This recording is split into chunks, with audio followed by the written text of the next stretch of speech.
নমস্কার বন্ধুরা, শুভ সন্ধ্যা সবাইকে। সবাই কেমন আছেন? আজকে পুরো খিরাইটা কেমন তোমাদেরকে আমি দেখাবো। চলো সবাইকে তাহলে খিরাইতে নিয়ে যাই। দেখো, গাড়ি থেকেই আমরা প্রথমেই দেখতে পেয়েছিলাম প্রচুর ফুল। দেখো, পুরো মাঠের পর মাঠ, বিঘার পর বিঘা শুধু ফুল আর ফুল, দেখতেই পাচ্ছ। এর আগে তোমাদেরকে একটু একটু করে দেখিয়েছি, আর আজকে দেখাবো পুরো খিরাইয়ে কি কি ফুল আছে, কত কত আছে সেইটা দেখাবো। আর এখানে দেখতে পাচ্ছ প্রচুর নতুন নতুন ফুল, নতুন নতুন রঙের ফুল। যেমন দেখো, নীলটা বা কমলাটা বা সবুজটা, এগুলো কিন্তু আমাদের এদিকে সচরাচর দেখতে পাওয়া যায় না। হলুদটা কিন্তু আমাদের দেখা যায়। এরপরে তো এলো আসল মজা, অর্থাৎ বিঘার পর বিঘা শুধু ফুল আর ফুল। দেখো, বিঘার পর বিঘা শুধু ফুল আর ফুল। আর সারাদিন ওনারা ব্যস্ত, ফুল তোলা, ফুল বিক্রি করা, সব কিছু। আমাদের এদিকে যেরকম ধান চাষ হয়, বাদাম চাষ হয়, ওদিকে শুধু ফুল আর ফুল।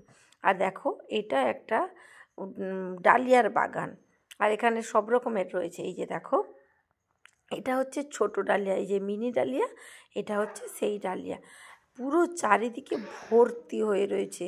এক একটা গাছে আপাতত 20-25টা ডালিয়া গাছ হয়েছে। আর এগুলো দেখো, এগুলো হচ্ছে ছোট ছোট চন্দ্রমল্লিকা, অর্থাৎ মিনি চন্দ্রমল্লিকা, একদম ছোট। আর তার পাশেই দেখো সাদা চন্দ্রমল্লিকাটা। সাদা চন্দ্রমল্লিকাটা খুবই অসাধারণ বন্ধুরা। ওখানে কিন্তু ঘিরা ছিল। আমি বললাম আমি তো আর ফুল তুলবো না, তাহলে আমি ওর ভেতরেই চলে যাই। আর এইদিকে দেখো অ্যাশটা, আর যখন হাওয়া হচ্ছে ওরা কত সুন্দর মাথা দোলাচ্ছে, দেখো খুব সুন্দর লাগছে। দেখো, এটা হচ্ছে পুরো চন্দ্রমল্লিকা, পুরো সাদা হয়ে রয়েছে গোটা মাঠটা। এরপর দেখো গ্ল্যাডিওলাস দেখো, আমাদের তো বাগানে একটা হতেই তার ডাল নুয়ে পড়ছে। আর এখানে দেখো কত সুন্দর দাঁড়িয়ে রয়েছে। দেখো কম্বিনেশানটা দেখো, হলুদ, সাদা আবার লাল, কি দারুণ, তাই না? এরপর আরেকটা বাগান হচ্ছে, দেখো এটা হচ্ছে চন্দ্রমল্লিকার বাগান, কি সুন্দর, তাই না? দেখো তার পাশে আবার সাদা। সত্যি এটা পর্যটন স্থান হয়ে যাওয়ায় যারা গাছ অ্যাকচুয়ালি লাগিয়েছেন তারাও মনে হয় এই রকম কম্বিনেশান করে লাগিয়েছে, যাতে দেখতে ভালো লাগে। দেখো, একটা পাশে হচ্ছে সাদা, তারপরে পাশে আবার হচ্ছে হলুদ।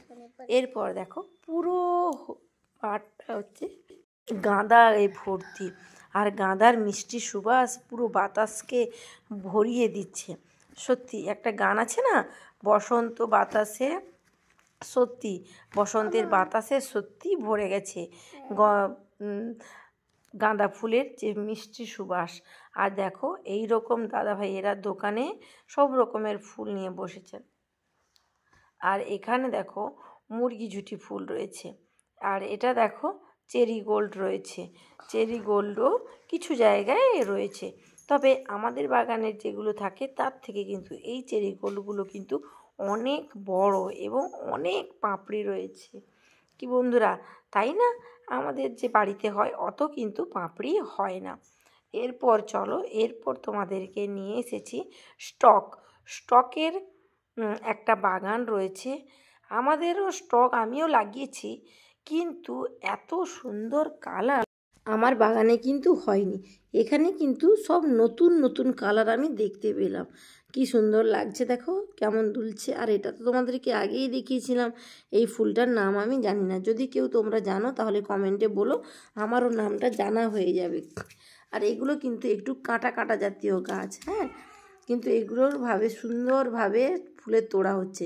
আর এগুলো কি বলো তো, এগুলো হচ্ছে ডায়ান্থাসের মতো, তবে এর আলাদা কোনো নাম আছে কিনা বলতে পারবো না। কিন্তু ডায়ান্থাসের থেকে এটা কিন্তু অনেক বড় হতে পারে। এটা হয়তো এই বড় জাতের ডায়ান্থাস, আমাদের বাড়িতে যেটা আছে সেটা কিন্তু ছোট ডায়ান্থাস। আর দেখো কালারগুলো কত সুন্দর। আর এরপর দেখো পুরো মাঠটাই হচ্ছে এই লাল রঙের গাঁদা ফুলে পুরো ভরা, চারিদিকটা পুরো, এখানে পুরো মাঠটাই হচ্ছে গাঁদা ফুল। আর এখানে দেখো গ্ল্যাডিওলাসের আরেকটা বাগান পেলাম, কত সুন্দর না গ্ল্যাডিওলাসের ফুলগুলো। দেখো এটা তো পুরো সাদা, তারপরে হলুদ রয়েছে, সাদা আর গোলাপির কম্বিনেশান রয়েছে। আর এগুলো কি বলো তো, এগুলো হচ্ছে কসমস। কি সুন্দর কালার তাই না, পুরো ডিপ পিঙ্ক গোলাপি কালারের, দেখো সাদা আর গোলাপি। সত্যি আমি কিন্তু ওখান থেকে 2-4টে বীজও নিয়ে এসেছি, শুকনো বীজগুলো আমি কিন্তু।